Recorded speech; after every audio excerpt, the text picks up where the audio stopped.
24년을 마무리하는 마지막 송년 주일 예배입니다. 여러분 하나님이 허락하여 주신 52주의 예배를 드리며 또 한 해를 보내셨는데 고생하셨고 수고 많으셨습니다. 우리 옆에 있는 분들에게 그렇게 인사합시다. 내 옆에 앉아주셔서 감사합니다. 옆에 없는 분들은 앞뒤에 있는 분들에게 내 옆에 앉아있다는 것 자체가 기적이고 감사한 것 아시죠? 한 번 더 이렇게 인사할까요? 잘하려고는 했는데 죄송합니다. 마음을 다해서 다시 한번 해요. 잘하려고는 했는데 죄송합니다. 잘하고 싶은 마음 누구의 마음이죠? 모두의 마음이죠. 그런데 죄송한 마음 또한 우리의 마음입니다. 담임 목사로서 잘하려고 했는데 죄송하고요. 또 여러분들의 기대에 못 미치는 것도 많아서 죄송하고요.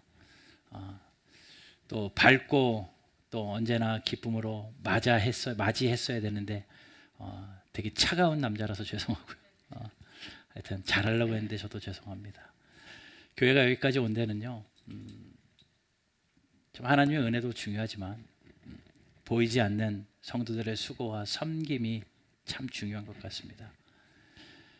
이 예배 한 번을 드리기 위해서 보이지 않는 많은 손길들이 있는 것 아시죠? 그곳에서 수고하고 애쓰고 땀 흘리고 또 기도하고 보이는 곳에서 보이지 않는 곳에서 그렇게 노력하는 그분들의 애씀이 있기에 지금의 여기가 있고 지금의 내가 있는 것 같아요. 모두들 수고하셨고요. 모두들 감사합니다. 우리 서로에게 격려의 박수 한번 합시다.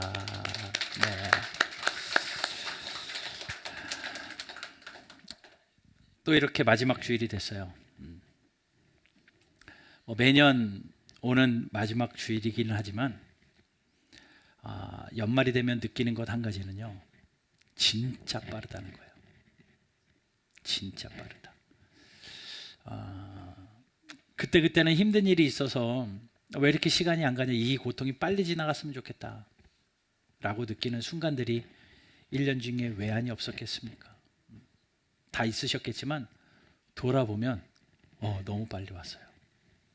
시편 90편에 이런 말씀이 있어요. 우리가 세월을 가는데 그 세월이 너무나 신속해서 너무나 신속하니 우리가 날아가나이다 라고 말해요. 날아가는 것 같아요. 날아가는 것 같은 이 세월 가운데 여러분 한 해를 버티며 살아내시느라 고생하셨습니다. 그런데 가만 생각해 보면 너무나도 빠르게 지나가는 세월 앞에 우리가 우물쭈물하다가 어영부영하다가 또 한 해가 이렇게 저물지는 않았나 한번 돌아봤으면 좋겠어요. 아일랜드의 극작가입니다. 그리고 유명한 소설가입니다. 버나드 쇼가요, 자기의 묘비에다가 이런 문구를 적었어요. 자기의 묘비에다가 어떤 문구냐면 우물쭈물하다가 내일을 줄 알았다. 자기의 묘비에다가 우물쭈물하다가 내일을 줄 알았다. 인생 다 살고 우물쭈물하다 보니까 이렇게 끝날 줄 알았다. 그 이야기를 묘비에 쓴 거죠. 굉장히 울림이 있는 의미 있는 한마디인 것 같아요. 이게 연말을 하나님이 허락하여 주시는 이유를 가만히 생각해 보면 마지막을 준비하기 위해서 다시 점검하는 그러한 중간 점검 시간으로 하나님이 우리에게 주시는 것 같습니다.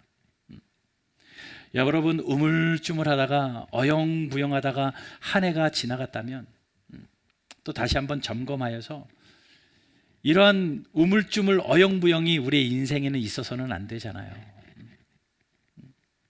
언젠간 인생의 끝자락에 주님 앞에 다 서게 될 텐데 그때 어영부영 우물쭈물하다가 여기까지 왔다, 그것이 아니라 잘 살고 또 주님의 뜻대로 이렇게 살아내고 착하고 충성된 종이라고 칭찬받는 저와 여러분들 되기 위해서 오늘 이 자리가 2024년 송년 주일을 지나는 저와 여러분들이 나를 다시 한번 돌아보고 점검하는 그런 시간 되었으면 좋겠습니다. 오늘 말씀을 펴고요, 이 말씀이 우리에게 가르쳐 주시는 지혜를 배웠으면 좋겠어요. 말씀의 제목을 이렇게 정했습니다. 시작보다 끝이 좋으려면. 시작도 있고 끝도 있죠. 당연히 시작이 있어야 끝이 있으니까 시작이 중요해요. 또 우리말 속담에 시작이 반이다라는 말이 있잖아요. 잘 시작하지 못하고 결단하지 못하는 그런 사람들에게 용기를 북돋아서 시작할 수 있도록 격려하는 데는 참 좋은 말이기는 맞습니다.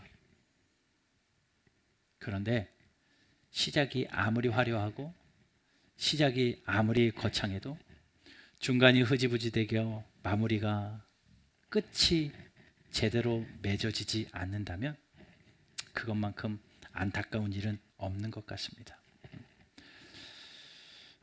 오늘 저는 이 본문을 통해서요, 시작보다 끝이 좋은 인생은 어떤 사람인가, 말씀이 가르쳐 주시는 지혜로 두 가지를 좀 살피려고 그래요. 캘리포니아에 필러라는 신학교가 있거든요. 그 신학교에 로버트 클리턴이라는 유명한 석학이 계십니다. 그분은 인재 양성, 리더십 이런 것을 가르치는 그러한 교수인데요. 전 세계의 리더들을 다 각 분야의 지도자들을 연구를 합니다. 그 사람들의 인생을요. 그리고 한 가지 결론을 내려요. 뭐냐면 전체 리더들 중에 끝이 안 좋은 사람이 70%라는 거예요. 시작은 화려했는데 박수 받으며 출발했는데 끝이 어영부영 우물쭈물 끝나는 사람들이 전체 세계 리더들 중에 70%다라는 연구 결과를 내보였더라고요. 성경에도요 900명의 리더들이 있는데 한 100명 정도만 끝이 괜찮았던 것 같고 나머지는 끝이 안 좋은 리더들이었고, 또 그 100명 중에서도 끝을 기록한 성경의 인물들은 40명밖에 나오지 않는 것을 볼 때 시작보다 끝이 어렵구나. 이륙하는 것보다 착륙하는 게 어렵구나. 착륙할 때 훨씬 사고가 많이 나는 거죠. 한 해를 마무리하면서요, 한 해를 끝내는 이 순간에 잘 끝내야 또 새로운 한 해를 힘있게 시작할 수 있거든요. 마침표를 딱 찍어야 새로운 문장을 시작할 수 있는 겁니다. 오늘 저와 여러분들이 오늘 이 말씀 가지고 내가 어떻게 끝을 잘 준비하는 인생 될까 좀 살펴봤으면 좋겠어요. 오늘 본문에 보면요, 한 사람이 등장하는데 시작은 누구보다 아름답습니다. 시작은 누구보다 거창했고요, 시작은 누구보다 화려했습니다. 중간도 괜찮았던 것 같아요. 그런데 끝은 정말 아름답지 못했고, 끝은 정말 비참한 한 사람이 등장하는데 그 사람의 이름이 요아스입니다. 누구라고요? 요아스. 요아정이 아니라 요아스. 요즘에 요아정 아이스크림이 유행이래요. 요아스. 웨아스가 아니라 요아스. 이 요아스의 끝이 어떠했냐면요, 한 나라의 왕이었고요, 누구보다도 박수받았고 누구보다도 인정받았던 왕인데 그의 끝을 이렇게 성경은 표현해 줍니다. 25절. 요아스가 크게 부상함에 적군이 그를 버리고 간 후에 그의 신하들이 제사장 여호야다의 아들들의 피로 말미암아 반역하여 그를 그의 침상에서 쳐 죽인지라. 다윗성이 장사하였으나 왕들의 묘실에는 장사지 아니하였더라. 예, 요아스의 마지막을요 이 한 구절 안에 묘사해 주고 있는데요, 네 가지 팩트를 얘기해 줍니다. 네 가지 정확한 사실, 요아스의 마지막 사실 네 가지를 이 한 절 안에 성경은 이야기하고 있는데, 첫 번째는요, 전쟁에서 패하는 왕이 돼버려요. 힘이 괜찮았던 왕입니다. 그리고 굉장히 군대도 든든했던 왕입니다. 그런데 아람이라는 군대가 쳐들어오거든요. 누가 봐도 객관적으로 봤을 때 요아스가 승리해요. 아람 군대는 되게 작았거든요. 작은 군대인 아람 군대가 요아스를 쳐들어왔는데 어찌된 일인지 객관적인 힘은 요아스가 훨씬 셌는데도 아람이 전쟁에서 승리해버립니다. 대패합니다. 대패해서 패배한 것뿐만 아니라 경제적 손실이 이만저만이 아니었습니다. 말도 안 되는 싸움에서 졌습니다. 성경은 그것을 그렇게 이야기해요. 24절 보세요. 아람 군대가 적은 무리로 왔으나, 적은 무리로 왔어요. 그런데 여호와께서 심히 큰 군대, 요아스의 군대죠. 심히 큰 군대를 그들의 손에 넘겨버리셨어요. 그래서 대패합니다. 전쟁의 주관자가 누구예요? 하나님이요. 하나님께서 요아스의 군대를 말도 안 되게 작은 아람의 군대에게 팔아버리셨습니다. 그래서 전쟁에 대패합니다. 이것이 첫 번째 팩트. 힘없는 나라에게 전쟁에 패하는 일. 왕의 치명타죠. 그것뿐만 아니라 두 번째는요, 뭐냐면 그 전쟁에서 큰 부상을 당합니다. 25절에 요아스가 크게 부상하며, 뭐가 크게 막 일어났다는 얘기가 아니라 부상을 크게 당했다는 이야기예요. 요아스가 전쟁 가운데 크게 부상을 당했습니다. 육체적으로 심각한 상태입니다. 어느 정도냐면요, 적군이 그를 버렸대요. 적군이 남의 왕을 잡았는데요, 생포를 했는데요, 부상이 너무 심해가지고 이건 죽음과 다름없어요. 그래서 버려버립니다. 적군이. 그 정도로 심각한 상처를 입었습니다. 적군이 버릴 정도로. 그때 요아스의 나이 47살입니다. 47살의 나이에 전쟁에서 큰 육체적인 상처를 입습니다. 그게 두 번째 팩트예요. 세 번째는요, 인간관계에서 실패를 합니다. 믿었던 사람들이 다 자기를 등 돌리기 시작을 하는 거예요. 왕이잖아요. 주변에 충신들이 있을 거잖아요. 왕을 섬기고 나라를 섬기는 신하들이 있을 거잖아요. 그런데 그 신하들이 부상당한 그 왕을 반역하며 배신하는 일이 벌어집니다. 25절에 그의 신하들이 제사장 여호야다 아들의 피로 말미암아 반역하여, 신하들이 반역합니다. 왕을요. 그래서 그를 그의 침상에서 뭐 했어요? 쳐 죽였습니다. 반역하여 죽여버립니다. 인간관계에서 완전 실패합니다. 신하들의 반역이 일어납니다. 이게 세 번째 팩트예요. 네 번째는요, 명예를 다 잃었습니다. 왜냐하면 왕이잖아요. 왕이 죽었으면 나라장으로 장례가 치루어지고 어떤 왕에 대한 예우가 있을 터인데, 25절 후반부에 보면 이렇게 말해요. 다윗 성에 장사하였으나, 장례는 다윗 성에서 치루어지기는 했으나 뭐라고요? 왕들의 묘실에는 장사하지 않았다. 왕을 안치시키는 그 묘실에는 요아스를 빼버려요. 얼마나 그게 명예를 잃은 겁니까? 한나라의 왕이기 때문에 당연히 받아야 할 혜택이었음에도 불구하고 왕의 묘실에 장사되지 못하는 이런 팩트예요. 네 가지. 전쟁에서 막판에 대패합니다. 말도 안 되게 집니다. 본인은 엄청난 피해를 입고 부상을 당합니다. 심지어 신하들이 배신해서 자기를 죽입니다. 인생의 끝에 장례는 비참하게 다윗성의 장례는 치루어졌지만 왕의 묘실에는 장사되지 못합니다. 도대체 왜 그랬을까요? 요아스가요. 요아스는요, 남쪽 유다의 8번째 왕이에요. 남쪽 유다의 8번째 왕인데 그에게는요, 고모부가 하나 있었습니다. 그 고모부의 이름이 누구냐면 본문에도 계속 등장하는 여호야다입니다.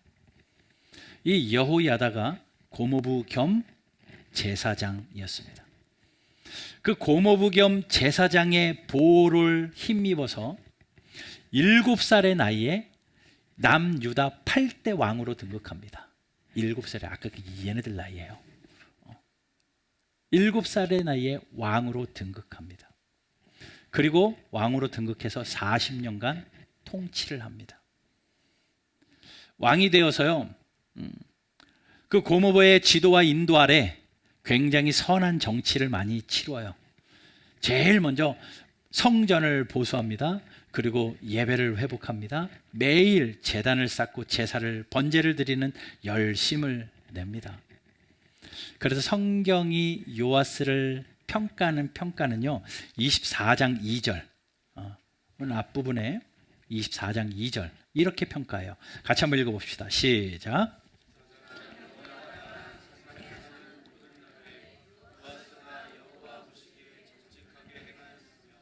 맨 이렇게 말합니다. 요아스가 여호와 보시기에 정직하게 행하였다. 평가예요. 성경의 평가. 요아스가 정직하게 행했대요. 정말 하나님이 인정하실 만큼 정직함이 그에게 있었답니다. 그런데 단서가 하나 있어요. 여호야다가 사는 날 동안에만. 여호야다가 누구예요? 아까 얘기했잖아요. 고모부예요. 고모부가 사는 날 동안에, 고모부가 제사장인 또 고모부인 여호야다가 사는 날 동안까지만 하나님 앞에서 정직하게 행했던 사람. 그럼 고모부가 죽은 다음에 뭐 했는데요? 17절 한번 가보겠습니다. 17절 보면요, 여호야다가 죽은 후에 유다 방백들이 와서 왕에게 절하매 왕이 그들의 말을 듣고 그의 조상들의 하나님 여호와의 전을 버리고,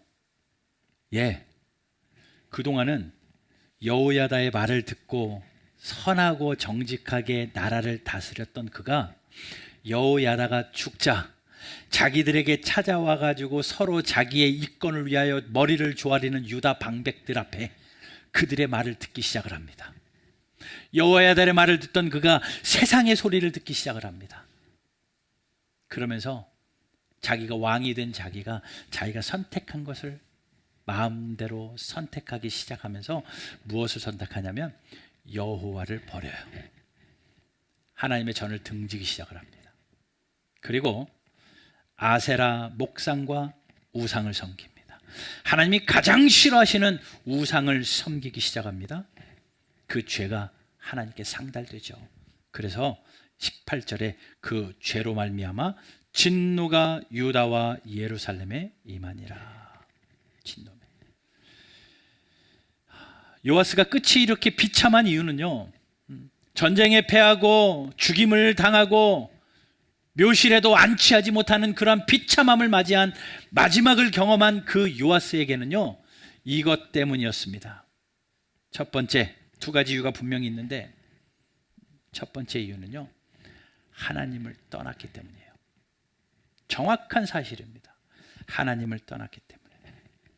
사실 요아스는요, 하나님으로부터 큰 은혜를 입은 사람이었습니다. 어느 정도의 은혜를 입었냐면요, 그에게는 할머니가 있었어요. 그 할머니 이름이 아달랴입니다. 이 아달랴는요, 북왕국에서 온 할머니인데, 북왕국 남쪽 유다와, 지금 요아스는 남유다의 8대 왕이에요. 근데 북왕국의 가장 악한 왕이 누구였냐면요, 아합이라는 왕입니다. 아합이 가장 극악무도한 왕이었는데 그 왕보다 더 악한 사람이 그 아내 이세벨이었습니다.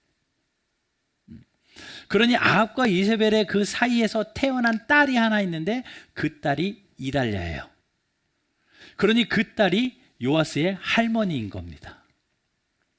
자, 북왕국의 딸이었던 공주지요. 왕의 공주였던 아달랴가요, 남왕국의 유다인 여호레암하고 정략 결혼을 해요. 정략적으로 결혼을 시켜버립니다.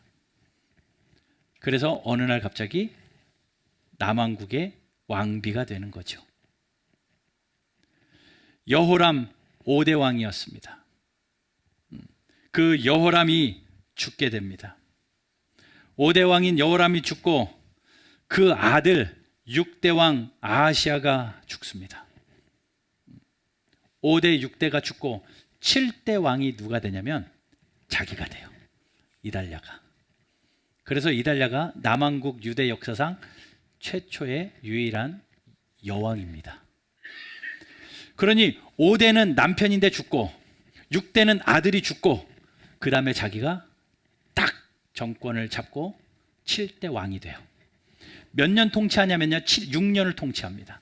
6년을 통치하면서 그 여인이 한 일은 뭐냐면요, 다윗의 자손들, 왕위를 계승할 만한 자손들을 씨를 말리는 일을 해요. 막 다 죽이는 일을 합니다.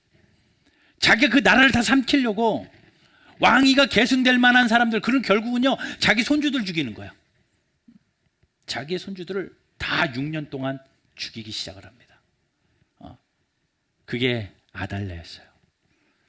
그런데 그 죽어가는 사람들 중에서 왕위를 계승할 수 있는 사람들은 다 죽어가는데 그 요아스는요 고모부 여호야다의 도움을 받아서 그 아달랴의 칼을 피해 숨김을 당합니다. 그래서 몰래 성전으로 데리고 와서, 제사장이었기 때문에요, 몰래 성전으로 데리고 와서 고모부와 고모의 도움을 받아서 성전에서 6년 동안 숨어 지내요. 그래서 성전에서 6년 동안 잘 키워지고 결국은 아달랴가 칼에 죽거든요. 처형당해 죽거든요.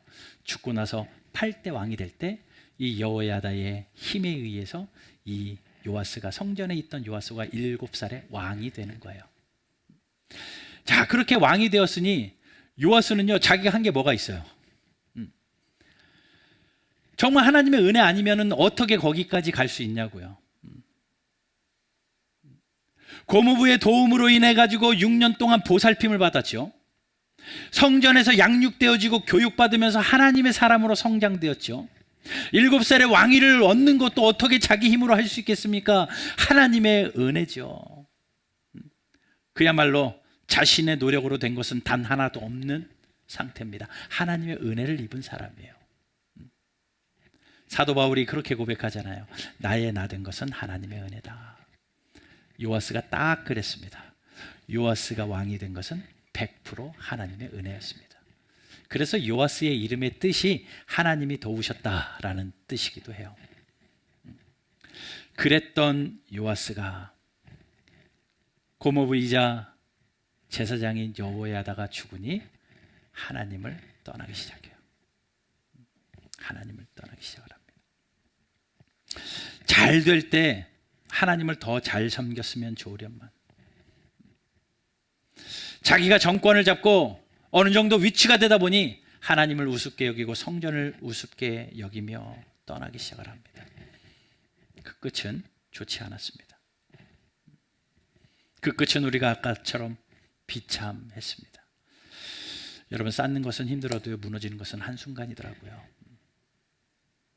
요아스가 47살에 그 끝이 처음은 하나님의 은혜와 그 거창하게 출발했던 그것과는 다르게 하나님을 등지니, 하나님을 떠나니 끝이 비참하더라고요.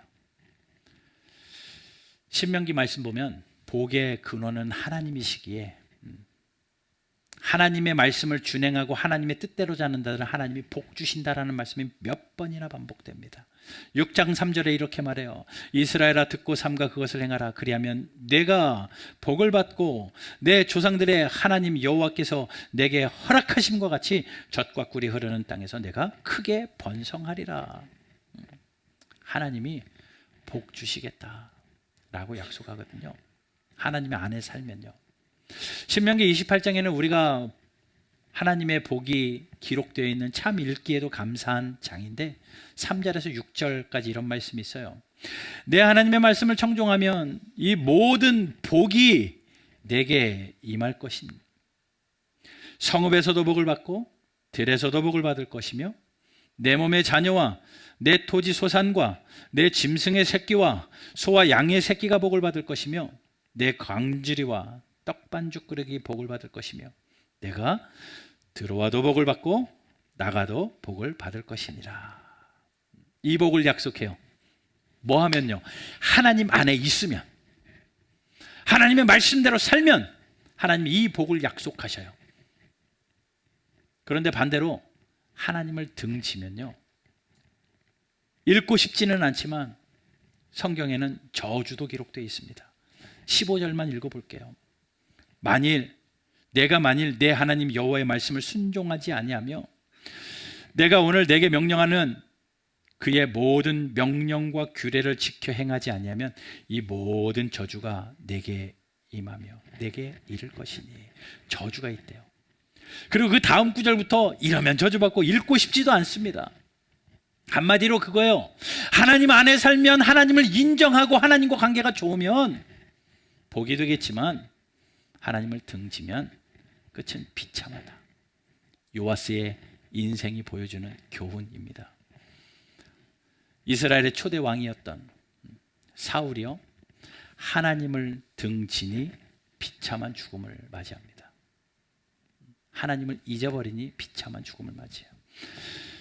전무후무한 왕이었던 솔로몬이요, 부국강성했던 그 나라의 왕이요, 하나님을 등지니 나라가 둘로 찢어집니다. 남북으로 나누어집니다. 아사왕은요, 하나님을 떠나니 발에 병이 들어 죽게 되고요. 여호람이라는 왕은 창자에 병이 들어서 성경의 표현대로 죽어가는데도 아무도 슬퍼하지 않았대요.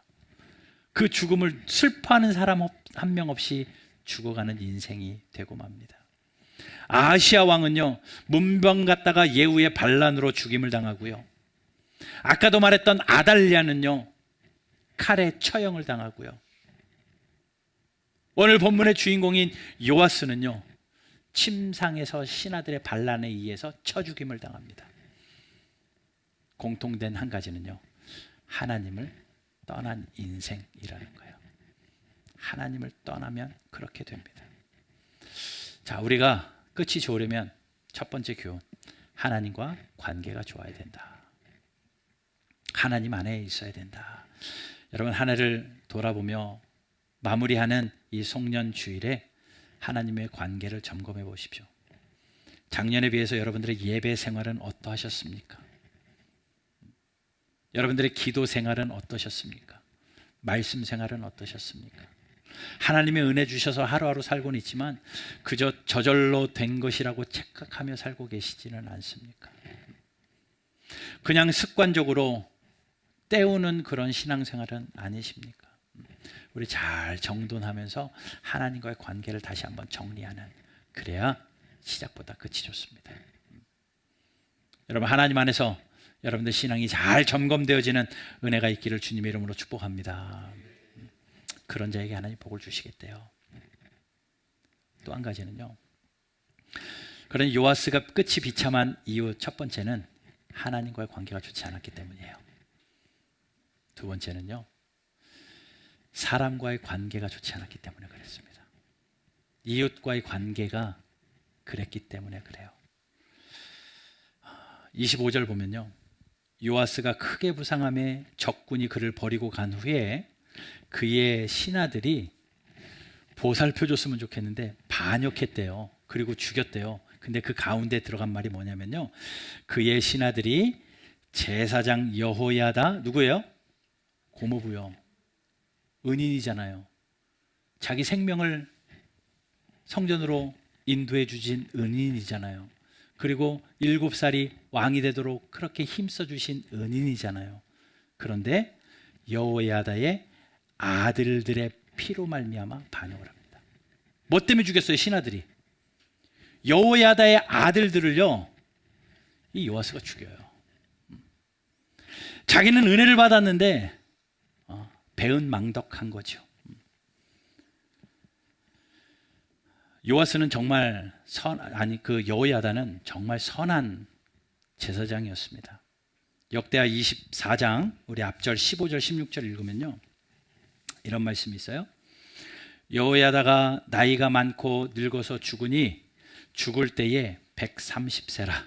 무리가 다윗성 여러 왕의 묘실 중에 장사하였으니 이는 그가 이스라엘과 하나님과 그의 성전에 대해 선을 행하였음이었더라.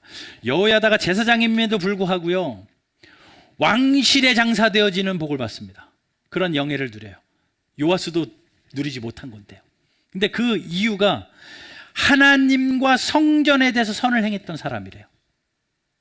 여호야다가요. 이렇게 선한 고모부입니다. 이렇게 나에게 은혜를 베풀어 준 고모부입니다. 그런데 그 아들들을 죽이는 거예요. 배은망덕하죠. 배은망덕한 거죠. 근데 왜 죽였는 줄 아십니까?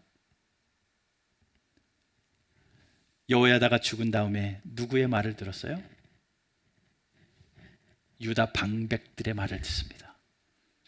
그러니 그런가 보다 하고 여호야다의 자식들을 죽인 거예요. 17절 다시 한 번만 봐요. 여호야다가 죽은 후에 유다 방백들이 와서 왕에게 절하매 왕이 그들에게 그들의 말을 듣고, 여기서부터 문제가 생긴 거예요. 여호야다가 죽으니, 여호야다가 죽기 전까지는요, 요아스는요 여호야다의 말을 들었습니다.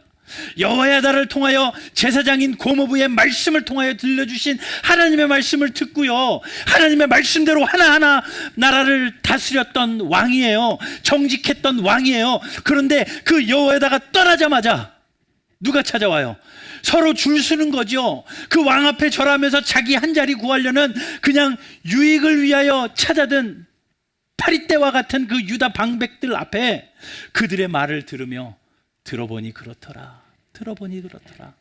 하면서 하나님을 등지고 우상을 섬기고 결국은 고모부 여호야다의 자식들을 죽이는 일까지. 어디서부터 잘못했어요? 무엇이 그를 그렇게 배은망덕하고 파렴치한 일을 자행하게 만들었느냐고요. 이거예요. 하나님의 말씀을 듣던 사람이 세상의 말을 들으면 끝이 안 좋습니다. 하나님의 말씀을 듣던 사람이 세상의 말을 들으니 끝이 안 좋아요. 또 그리고 나에게 은혜를 베풀어 줬던 사람에게 은혜를 갚아야 할진데 배은망덕하게 그의 자식을 죽이는 그런 폐륜을 저지를 때 끝은 안 좋습니다. 누가 멘토였느냐가 중요한 거예요. 여호야다가 멘토일 때는 정직했던 왕인데 유다 방백들이 그 자리를 차지하니 그는 비참한 말로를 맞이하게 되는 거죠. 우리가 여러분 매일 말씀을 읽고 하루를 살아가는 건요, 하나님의 말씀이 나의 멘토십니다. 하나님, 내가 오늘 어떻게 살면 되겠습니까? 라고 하나님의 말씀에 귀 기울이며 사는 자들입니다. 그러면 잘 돼요. 그런데 말씀을 듣고 뉴스를 듣고 세상의 소리를 듣습니다. 세상 돌아가는 이치들을 듣고 세상의 경제 이야기를 듣습니다. 그런 많은 이야기를 들으면서 내가 쏠깃하는 것, 내 마음대로 내 생각대로 결정하고 살다 보면 끝은 좋지 않습니다. 하나님의 말씀을 들려주는 사람들, 하나님의 말씀을 가르쳐주는 사람들, 하나님을 위하여 서로 기도하는 동역자들 내 옆에 있을 때는 끝이 좋을 수 있지만, 그 사람들을 등지고 나 혼자 살아보겠다고 내가 선택하는 사람들을 따라가면 끝은 좋지 않습니다. 여러분, 선수들이 있으면, 운동선수들이 있으면 감독이 있잖아요. 세계 1등하는 운동선수들 뒤에 감독들이 있는데 그 감독은 그 선수보다 운동을 못할 수 있어요. 그런데 그 감독은 제3자의 입장으로 그를 보면서 위대한 멘토를 해주거든요. 뭐가 잘못되었고 어디에 더 어떻게 했으면 좋겠고 전략을 세워줍니다. 그리고 보충을 해줍니다. 이상하게 팀이 성적이 안 좋다가도 선수들 바꾸지 않고 감독 바꾸면요 승리하는 경우가 종종 있더라고요. 그만큼 멘토가 중요합니다. 멘토가 중요해요. 요아스는 하나님의 사람인 여호야다가 자기의 멘토일 때는 괜찮았어요. 그런데 자기가 선택한 유다 방백들이 그 멘토로 자기의 삶을 던질 때 그의 끝은 비참해졌습니다. 팀이 성적이 안 좋으면 감독부터 바꾸더라고요. 기업도요, 실적이 안 좋으면 위에 사장들부터 바꾸더라고요. 그만큼 멘토가 중요하다라는 겁니다. 위대한 사람 옆에는 항상 좋은 멘토들이 있었던 것 아시죠? 플라톤에게는 소크라테스라는 멘토가 있었습니다. 알렉산더 대왕에게는 아리스토텔레스라는 멘토가 있었습니다. 헬런 켈러에는 설리반이라는 선생이라는 멘토가 있었고, 모세에게는 장인 이도라라는 멘토가 있었고, 여호수아에게는 모세라는 멘토가 있었고, 엘리사에게는 엘리야라는 멘토가 있었어요. 그 멘토의 말을 잘 듣고 사람의 관계가 은혜 받은 자에게 은혜를 갚으며 살아가는 아름다운 관계가 나의 끝을 좋게 하게 만든다는 거예요. 여러분, 귀를 열고 나에게 말씀을 해주는 그 귀를 들을 줄 아는 귀가 있는 사람이 복이 있는 사람입니다. 잠언 12장 15절 같이 읽어볼게요. 같이 읽습니다. 시작.